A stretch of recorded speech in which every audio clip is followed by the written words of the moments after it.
اليوم منزل بزهرة. مثل ما شايفين أواتيل الطبخة اليوم كتير سهلة وبسيطة. عندي كيلو زهرة، طبعا زهرة بلدية هي أنا جايبها مقطعة بهالشكل هذا مثل ما شايفين. هلا بدي أعملها تفويرة. في عندي 200 جرام لحمة مفرومة على السيخ، جوزة كزبرة وتوم صحيح ومفروم ناعم. هي اواتيلها كثير سهله وبسيطه. عندي هون المي سخنه، رح انزل لها معلقه ملح كبيره، هي معلقتين صغار بيعادلوا معلقه كبيره. اول مرحله عندي هلا بدي فور على الزهره اللي عندي. هلا مثل ما شايفين نزلتهم بالمي السخنه والملح، بياكلوا 5 6 دقائق بس، ما بدي اكثر من هيك. بعد ما بنشفهم وبنزلهم على التقلايه. هيك بعد 6 7 دقائق صاروا ممتازين. هلا بدي بلش اجيبهم شوي شوي وصفيهم بهالمصفايه اللي عندي. هي طريقه انجح واصح يعني، للصحه افضل بكثير يعني. هلا سحبناهم من المي السخنه، بستناهم لينشفوا شوي بعدين بنقليهم ان شاء الله. هلا زيت حبي عندي وهن نشفوا كمان من المي، بنزلهم شوي شوي. بدي اياهم مثل جناح الدبور، ما بدي اياهم كثير كمان يعني يطلعوا غامقين وسود، بس يصير مثل جناح الدبور. بسحبهم ما بنحركهم كثير مشان ما يفرطوا. هلا هيك صاروا ممتازين. هيك بنسحبهم، ما بدي اياهم اكثر من هيك. شايفين اللون ما احلاه، لون ذهبي وشي رائع. هلا جينا لتقلايه اللحمه. الزهره خلينا لها تصفي مزبوط من الزيت تبعها. عندي ربع كاسه زيت صغيره بس، ما بدي كتر زيت مشان اقلي اللحمه فيها. اللحمه عندي هون مثل ما قلت لكم فارمها انا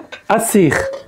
بامكانكم تحطوها انتم اللحمه ناعمه او خشنه. طبعا اذا خشنه بدنا نسلقها بعدنا نقليها شوي، نشوحها شوي نسلقها سلق، بس نحن حبينا هيك ما تكون خشنه كثير مشان ما نطول عليكم يعني. شوحناها شي 5 دقائق، بلشت تكب ميتها اللحمه. هلا بعد 10 دقائق من تقلايه اللحمه ححط نص معلقه فلفل اسود اول شيء، وعندي هون ملح معلقه ونص صغار. طبعا هون 10 دقائق استوت اللحمه عندي. في عندي هون شي 6 7 اسنان توم مثل ما هن كاملين، بحطهم بيعطوني طعمه رائعه جدا. تشويحه شي دقيقه واحده بس. هلا بدي صفي الزهره بسفل الطنجره واحده واحده هيك قدام بعضهم يعني. هي كثير حساسه بدنا نشتغل فيها شوي شوي يعني. هي الاكله ما بطيبها الا الكمون. رح نحط معلقتين كمون صغار فوقهم. يا عيني على الكمون، لا ريحه الكمون رائعه جدا. هذول تازه جايبهم. وبنغمرهم نص غمره بالمي السخنه. مي سخنه عم تغلي طبعا هي. هلا بعد ما غليت بدي اغطيها 10 دقائق، مو اكثر من 10 دقائق. نوصنا الغاز. هلا بدي اخليها هيك على نار هاديه. في مساله يعني، في ناس بحطوا لها كركم، في ناس بحطوا لها بابريكا، في ناس بحطوا لها بندوره مفرومه ناعمه. فهي اذواق يعني، احنا ما بننكر على الناس وكل واحد حسب ما بيحب وبيرغب بحط، ما في اي مشكله. هلا هيك بعد 10 دقائق كشفنا عليها، صار وقت الثوم الناعم. عندي هون معلقه كبيره بنزلها هيك على الوش ونوزعها، وبنحط هيك الكزبره فوق منها حسب الرغبه انتم. والله بغطيها 5 دقائق صارت جاهزه ان شاء الله. وهيك صارت طبختنا جاهزه. بسم الله الرحمن الرحيم. يعني ولا اروع من هيك.